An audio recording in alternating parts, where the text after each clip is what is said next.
네, 한동안 잠잠했던 원자재 가격이 각국의 경기 부양에 대한 기대감으로 상승 흐름 타고 있습니다. 오늘은 원자재 투자 전략 예고해드린 대로 점검해 보겠습니다. 최진영 대신증권 연구원 나와 계십니다. 어서 오십시오. 안녕하세요.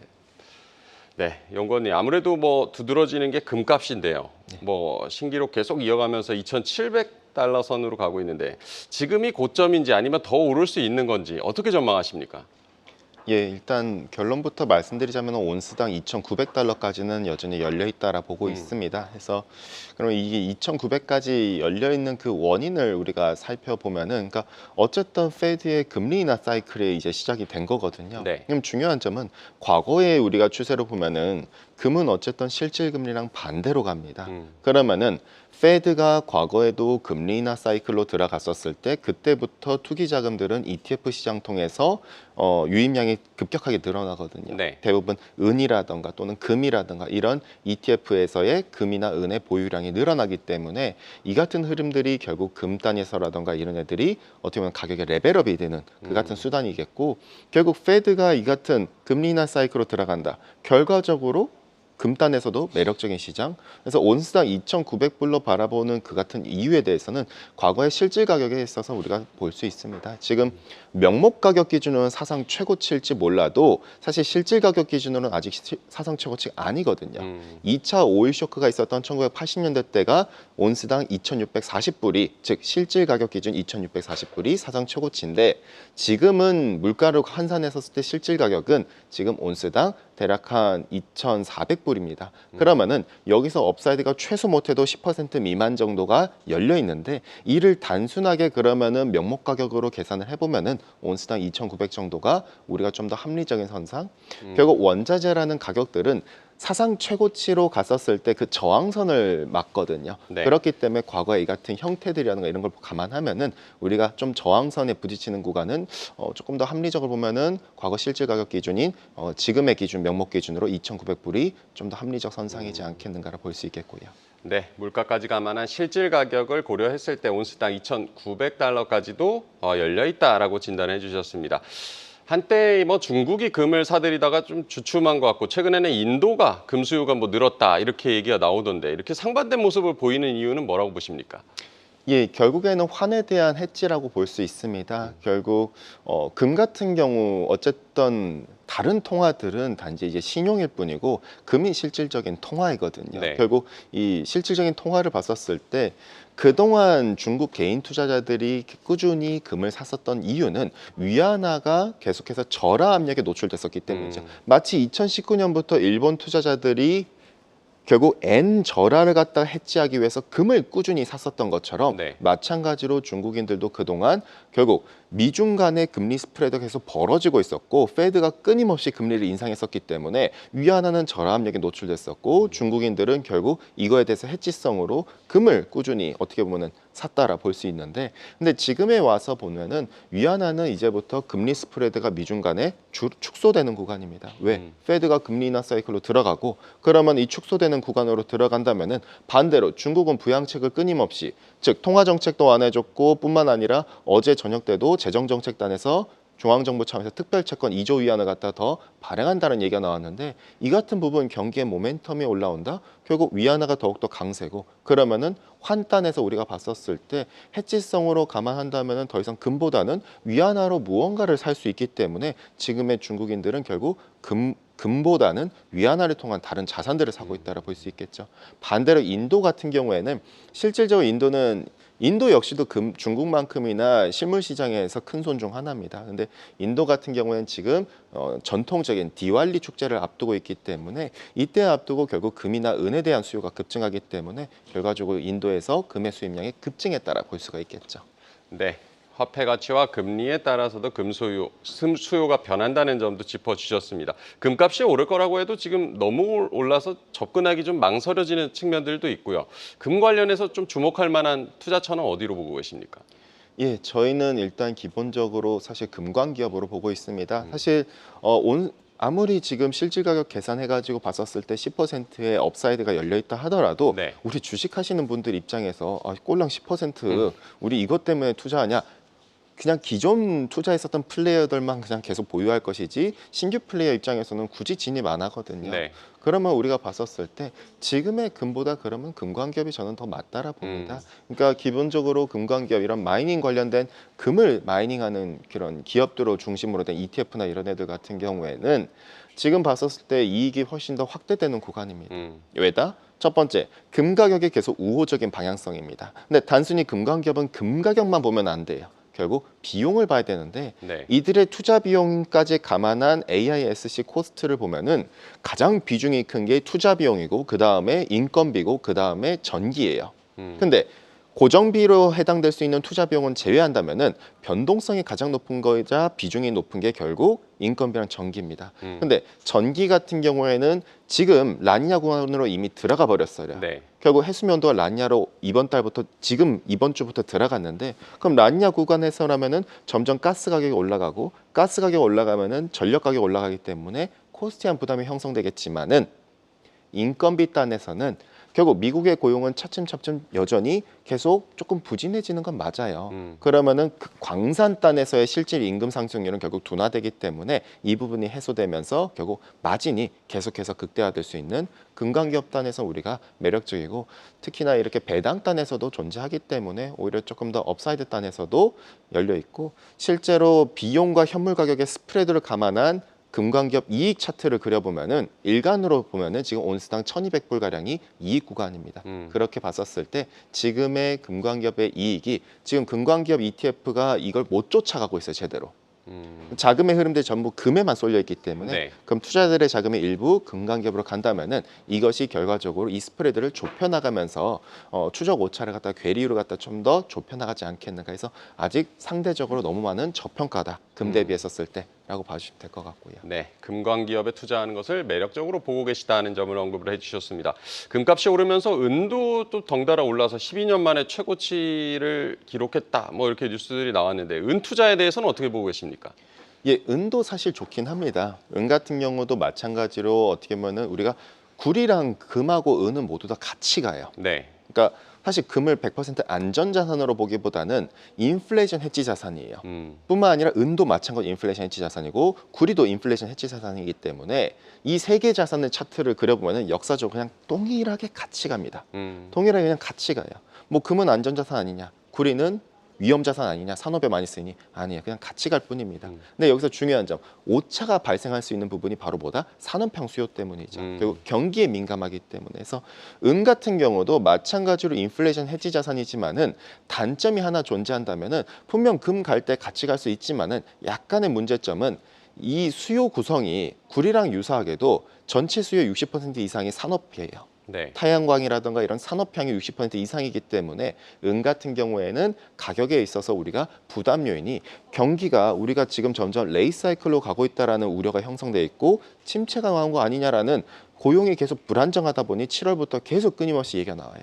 그 말즉슨 은에 대해서는 조금 우리가 좋긴 하지만은 우리가 해지성으로는 약간 아쉬운 부분이 있다라 보기 때문에 저는 은보단 차라리 금광기업이 더 나아 보인다라고 말씀드릴 수 있겠고요.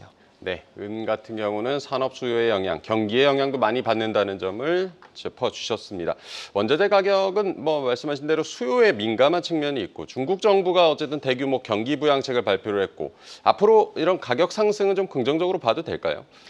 예, 저는 긍정적으로 보고 있습니다. 어쨌든 저희는 지난달에도 계속 꾸준히 리포트를 통해서 페드만 금리 인하를 해준다면은 중국은 추가적인 부양책이 더욱더 강화될 것이고 이 부양책 기반으로 원자재는 상승 트리거를 마련할 것이라 접근했거든요. 네. 근데 결국 중요했던 거는 이번 중국의 부양책에서 가장 유의미했던 거는 단순 금리 인하가 아닙니다. 뭐였다? 바로 기존에 중국인들이 소비를 할 수 없고 자꾸 주담대 이자만 상환할 수밖에 없었던 위험에 노출됐었던 원인은 바로 기존 대출을 가지고 있는 사람들의 대환 대출이 불어댔기 때문이에요.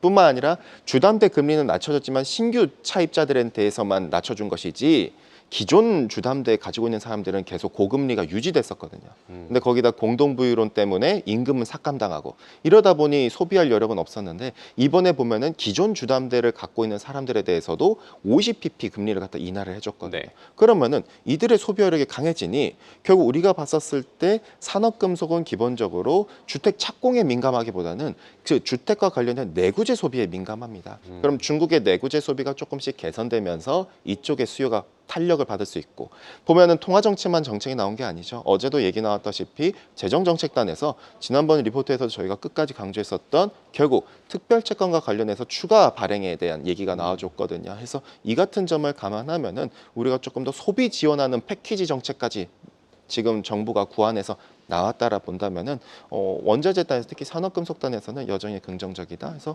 중국의 부양책뿐만 아니라 앞으로 또 라니냐가 이제부터 본격화되고 특히 겨울철 라니냐는 난방 수요를 급증시켜서 천연가스를 자극하고 천연가스는 전력 가격 자극하고 전력은 전력을 통해서 생산하는 산업금속 가격도 자극하기 때문에 우리가 산업금속 지금은 특히 구리지만은 앞으로 넥스트 타겟은 알루미늄이나 니켈이나 리튬 같은 애들이 바톤 터치를 받을 것이라 해서 추가 업사이드는 남았다라 볼 수 있겠고요.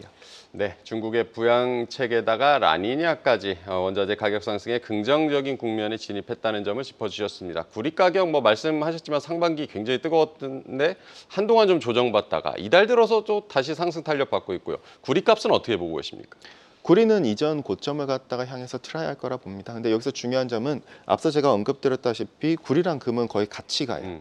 그러면은 금이 계속 사상 최고치를 갖다 앞두고 여기서 10%의 업사이드가 더 남았다라 본다면은 아직 근데 구리가 금만큼 그동안 달려갔던 게 아니었거든요. 네. 그러면은 이게 다시 괴리를 좁히고 다시 이전 고점을 갖다 향해서 구리는 한 번 더 트라이할 거죠. 그래서 지난번 고점이 톤당 11,500불입니다. 그래서 이 부분을 향해서 다시 한 번 더 트라이할 거라고 바라볼 수 있겠고요. 네. 구리가 고점을 향해서 다시 한번 트라이할 것이다. 중동 지정학적 리스크에도 유가는 지금 많이 내려와 있는데 WTI 지난밤에도 67달러 선으로 내려왔고요. 국제 유가 전망은 어떻게 보십니까? 예, 유가는 저희는 지금이 계속 바닥이라 봅니다. 그래서 왜 그러냐면은 미국의 에너지부가 67불에 왔었을 땐 끊임없이 전략 비축유에 들어가는 석유를 매입을 해주고 있거든요. 네. 그래서 왜 그럼 67분이냐면은 2022년 10월 달에 유가 하도 많이 빠졌을 때 결국 그때 미국 에너지부가 전력 비축유를 비축하기 위한 유가에 매입하는 석유 매입 기준을 67에서 72불로 설정했거든요. 이것이 유가의 하단을 막아줬었습니다. 왜 막아줬느냐? 당연합니다. 석유 기업들이 망해버리면은 결국 물가가 나중에 후행적으로 폭등해버리거든요. 왜? 네. 공급이 제대로 안 이루어지니까요. 그 같은 부분 때문에 이 같은 조치가 나온 건데 그래서 지금이 여전히 하단이라 보는데 중요한 점은 어제에 있어서의 유가의 하락을 봤었을 때는 사실 이제 좀 유언비어들이 많이 낭설이 많았었죠. 그래서 뭐 일부 언론사에서 이제 뭐 사우디가 유가 100%를 포기했다 이런 내용들이 나왔는데 사실 그렇다기보다는 거의 투기적 포지션 단에서 그동안 8월도 그렇고 지금도 계속 유가에 대한 하방 압력이 노출돼 있습니다. 근데 중요한 점은 미국계 IB들이 주장한 것처럼 지금의 유가 하락의 원인을 그동안 가격 하향 조정을 했었던 원인을 중국의 내수가 안 좋기 때문에 하향 조정했는데 반대로 중국이 지금 부양을 한다면 그 반대급부거든요. 그렇기 때문에 그러면은 이게 조정을 해야 되는데 다른 원자재들은 다 상승했는데 유가만 지금 아직 상승 못했어요. 네. 결국 정치 원자재라는 거고 미국의 대선을 앞두고 있기 때문에 더더욱 정치성이 짙어지고 있다라 볼 수가 있겠죠. 그래서 우리는 유가단에서는 대선 직후에는 이 정치 리스크가 대선이라는 리스크가 해소되기 때문에 다른 원자재들처럼 다시 한 번 더 위로 올라갈 수 있는 룸이 더 많아질 수 있다. 왜다? 지금 수급이 굉장히 타이트해요. 수요 안 좋다는데 수요 괜찮습니다. 4개월 연속 지금 수요 우위고 뿐만 아니라 재고를 보면은 OECD 석유 재고도 그렇고 해상 부유 재고도 그렇고 전부 다 과거 평균치를 계속 언더하고 있거든요. 그래서 지금에 있어서 유가는 여전히 너무 과도하게 계속 매도가 되고 있다고 볼 수 있겠고요. 네, 유가 같은 경우는 정치 원자재라는 점을 강조를 해주셨고 미국의 대선 이후에 위로 올라갈 수 있다는 점도 전망을 해주셨습니다. 원자재 이제 하반기 투자 전략 조언도 해주실까요? 네.